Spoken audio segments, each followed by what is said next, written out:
Hello friends, இன்றைக்கி நம்ம சேனலில் பார்க்க போகிறது ரொம்ப சூப்பரான ரெசிபி முருங்கைக்காய் மசாலா. இதை எப்படி செய்கிறதுன்றதை பார்க்கலாம். இது பார்த்தீங்க அப்படின்னா கறி வறுவல் கூட தோற்றுரும், அந்த அளவுக்கு டேஸ்ட்டாக இருக்குது. முருங்கைக்காய் யாருக்கெல்லாம் பிடிக்குமோ அவங்களுக்கு இந்த ரெசிபி கண்டிப்பாக பிடிக்கும். நீங்கள் ட்ரை பண்ணி பாருங்கள். முருங்கைக்காவை நான் கொஞ்சம் பெரிய சைஸில் கட் பண்ணியிருக்கேன். நான் ஒரு 5 முருங்கைக்காவை பெரிய சைஸில் கட் பண்ணி முருங்கைக்காய்க்கு தண்ணி ஊற்றி வேக வைக்கிறேன். இது கூட உப்பு மஞ்சத்தூள் எதுவுமே நான் போட போகிறதில்ல. முருங்கைக்காவை ஒரு குக்கரில் போட்டு தண்ணி ஊற்றி ஒரு விசில் தான் வேக வைக்கிறேன்.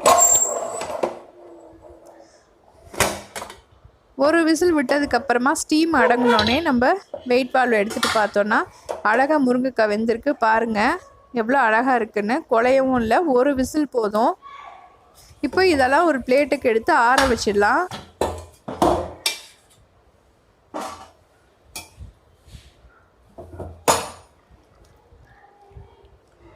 இந்த தண்ணியை நம்ம வேஸ்ட் பண்ண போகிறதில்ல. நம்ம ஏதாவது குழம்பு வச்சோமோ இல்லை சூப் மாதிரியோ அதில் யூஸ் பண்ணிக்கலாம். நான் சூப் மாதிரி குடிச்சிட்டேன். நீங்கள் ஏதாவது குழம்பு வைக்கிறீங்க இல்லை பருப்பு வேக வைக்கிறீங்க அப்படின்னா இந்த தண்ணியை நீங்கள் தாராளமாக யூஸ் பண்ணிக்கலாம். இப்படி எடுத்த முருங்கைக்காவை ஆற வச்சிட்டேன். பாருங்கள், நான் சொன்ன மாதிரி மிளகுத்தூள் கொஞ்சம், ஜீரகத்தூள் கொஞ்சம், உப்பு கொஞ்சம் போட்டு இதை நாங்கள் ஒரு சூப்பாக குடித்தோம்.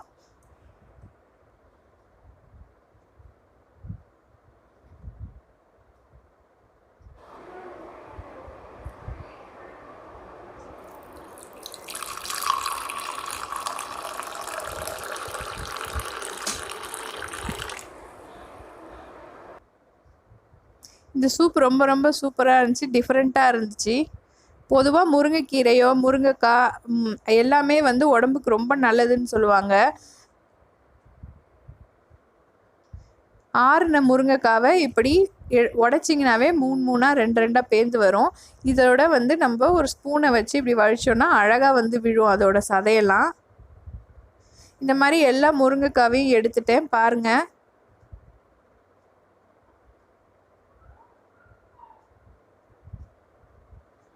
இப்போ தேங்காய் எண்ணெய் கொஞ்சம் ஊற்றிருக்கேன் எண்ணெய் சட்டியில். இப்போ பட்டை, கிராம்பு, ஒரு அன்னாசிப்பூ, 2 கடல் பாசி, 2 ஏலக்காய், பொடியாக நறுக்குன பூண்டு நல்லா வதங்கினதுக்கப்புறமா பொடியாக நறுக்குன வெங்காயம், இது எல்லாத்தையும் சேர்த்து நல்லா வதக்கி விட்டுக்குங்க.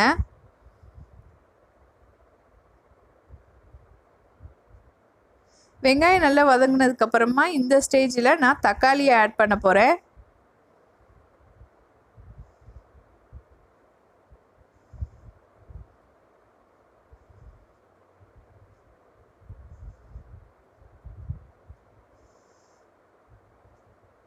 இதுக்கு தேவையான அளவு இப்போ உப்பு சேர்த்துக்கலாம்.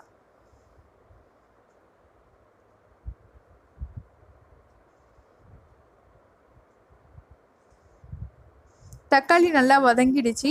இப்போ இது கூட கருவேப்பிலை,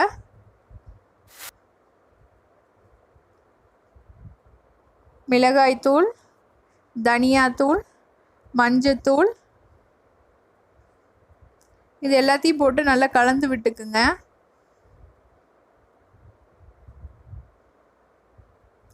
இப்போ கொஞ்சோண்டு தண்ணி ஊற்றிக்கலாம், அந்த மசாலாவோட வாடெல்லாம் போகிற அளவுக்கு.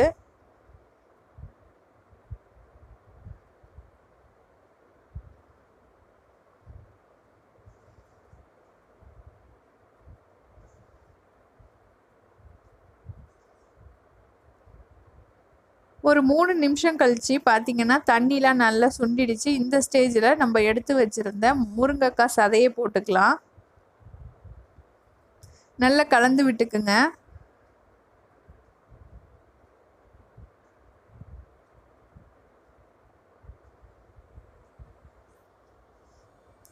ஒரு 2 to 3 நிமிஷம் இதை மூடி வச்சிடலாம். சிம் ஃப்ளேமை யூஸ் பண்ணுங்கள்.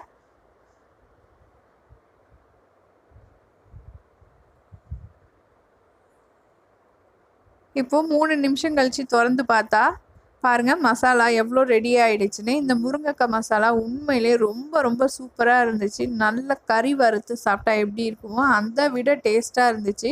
வெஜிடேரியன்ஸ்க்கு எல்லாருக்கும் இந்த டிஷ் ரொம்ப பிடிக்கும். இப்போ 2 ஸ்பூன் எண்ணெய் விட்டுக்கிட்டேன். நான் கொஞ்சம் ட்ரையாக இருந்ததுனால 2 ஸ்பூன் எண்ணெய் விட்டு நல்லா கலந்து விட்டுக்கிட்டேன். இது அப்படியே வெள்ளை சாதத்தில் போட்டு சாப்பிட்டாவும் சூப்பராக இருக்கும். ரசம் சாதம், சாம்பார் சாதம் இதுக்கெல்லாம் இது சூப்பரான காம்பினேஷனாக இருக்கும். நல்ல காரசாரமான முருங்கைக்காய் மசாலா இப்போது நமக்கு ரெடி ஆகிடுச்சு. இந்த ரெசிபி உங்களுக்கு பிடிச்சிருந்தால் லைக் பண்ணுங்கள், ஷேர் பண்ணுங்கள், மறக்காமல் என் சேனலை சப்ஸ்கிரைப் பண்ணுங்கள். என்னோடய வீடியோ பார்த்துக்கிட்டே இருக்கும்போது ஒரு வாட்டர்மெலன் போட்ட லோகோ ஒன்று இருக்கும். அதை டச் பண்ணிங்கன்னா சப்ஸ்கிரைப் பட்டன் கேட்கும். நீங்கள் அப்படியே என்னை சப்ஸ்கிரைப் பண்ணிக்கலாம். Thanks for watching.